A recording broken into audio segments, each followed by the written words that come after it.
Hi there.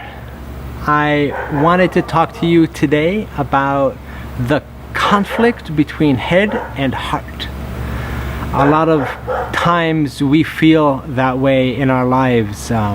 Should I go after this relationship? Should I take that job? Should I abandon everything, sell it all off, and move to a beach in Hawaii, right? There's all these decisions that we need to make in our lives, and a lot of the times our logical mind says one thing, and our desire, our embodied attraction to something, our ingrained curiosity wants to go and touch and feel and experience something that maybe in our brains we logically know or think might not be good for us, or know not be good for us. I mean, classic examples of this is, of course, addiction, right? Our body's desire, we have this innate desire for something that we very well know isn't good for us, and it's very hard to resist sometimes. Of course, the classic example is in relationships, and I want to read to you an email I just got. I've been in a relationship for 2.5 years and left because it was stuck and not moving forward. I am in contact with a person who wishes to reignite the relationship. I am stuck between head and heart. They haven't shown signs of positive change yet. My feelings are still strong towards them. I get lost in what if I do and it's not right, and what if I don't and regret it. This is in relation to rekindling the relationship. I feel torn and do not know which inner feeling to follow. First off, I'm going to address the question specifically, and then I want to talk more about the head and the heart. So in direct response to this, I would say from the description, it's very clear. I mean, you say they haven't shown signs of positive change yet. Well, there's your answer, right? On the other hand, the what if I do and regret it, and what if I don't? Well, if you don't go back into it and they move on and become this amazing person that you always wanted them to be, well, and then, you know, maybe you grow this incredible, even bigger desire for them and start, oh, what did I do? How did I let that person go? But the truth is, like, if there's something fundamentally, no matter how great they are, how great you are, if there's something fundamentally that's just not essentially gelling between the two of you, well, that's okay. Even if that person, I'm assuming it's a he, there's no names here, that person goes on to become something incredible, and you go on to continue to be and become something incredible as well. It's okay that you didn't end up together, and you know, if there is at that point a big attraction towards each other, then, well, those journeys will have served you, and you can come back together at that point. You have to trust, you have to let go and trust. And to be honest, like, even within a relationship, you have to let go and trust many times over. In my relationship with my wife, many times over the course of I think it's 9 years now, where we've had to completely let go of the relationship as it is, because we evolved personally, and we've had to completely surrender our knowledge of whether or not we would continue to be together, if that was a positive thing for us. So far so good, you know, we let go and we let that evolve, we let ourselves evolve, and we've come back together, and it's become even more brilliant every single time. So just remember that. You have to trust your own evolution and let people have theirs, and the coming together will occur if that's really what's healthy for you after you've paid attention to yourself. And on the flip side of that, and I know I'm going to contradict myself right now,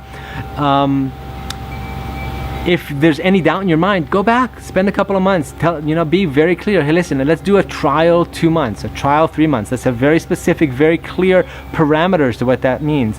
I'm not moving in with you. I'm just gonna hang out maybe for a day or two here, a day or two there, and let's have very clear conversations about those things that I need in a relationship that I'm not getting, you need from a relationship that you're not getting. Let's learn to connect from the heart. Do some conscious relationship activities together. Just meditating together, sitting back to back together, and and being present with each other, things like that. And it'll become very clear after those trial months whether or not this is healthy for you. Even if you love that person, even if you're attracted to them, it might not be the perfect thing. In a video I made recently, I talked about how that very essence of love can exist, but that person might not be supporting you in your primary path in life. Like the example I gave was a woman I was with. My primary path was a spiritual one, hers was an intellectual one, and though we loved each other and were attracted to each other, decided to let that go because we really didn't serve each other ultimately in those life paths, you know, that we wanted to go on. Now, to address the component of head versus heart, so I like to think of this particular conflict, and I'm well aware of it, I experience it all the time, as one of a problem of looking at the parts instead of the whole. So the head, the logical mind, and the heart, what we're calling the heart in this sense, is that attraction, emotion, desire, which comes from an instinctual place, and that can be very well based on conditioned imprints that aren't necessarily healthy for us, but can also be based on some kind of intuition, some kind of inner knowledge or greater depth, and that's telling you to be curious about something. And whichever place that's coming from, if you approach where you're being guided from your heart to go to, and you ask yourself very clearly, is this place something that's serving me or something that's coming from an old pattern? And you have to approach it with that trial run kind of energy and really explore and experience until you can get a very clear and honest answer with yourself. And what I mean by looking at the parts instead of the whole is that the logical mind and the heart, as we're calling it, are both part of something bigger within yourself. Kind of like your liver and your spleen are parts of your body, and all these different parts come together to create a beautiful harmonized whole, a community of 50 trillion cells that works every day together to create the amazing you. And so the greater clarity comes from when you can sit and tune in to the consciousness that's holding and containing the heart and the head, or the logical mind and the emoting body. One great way to experience this is simply by tuning into the completeness of your body. I've given this practice before, where if you start simply by tuning in to, say, the tip of your finger, and then slowly, gradually tuning into what the sensations in the tip of your hand, and then your whole arm, and then your whole upper body, and then your body as a whole. That's your ability to experience your consciousness, your wholeness through your body, because your body contains it all. And so tuning into your consciousness gives you a greater perspective both on your logical mind, which is also limited because you don't have all the knowledge and information that you need to really logically evaluate any situation.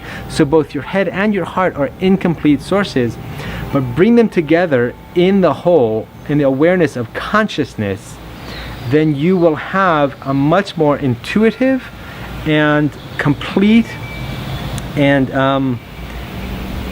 a complete answer that comes from wisdom and an inner voice, an inner knowledge that is in this nonverbal way will give you a very accurate depiction of what it is you're trying to figure out, where you need to go, what it is you need to do that is completely in alignment with your highest soul.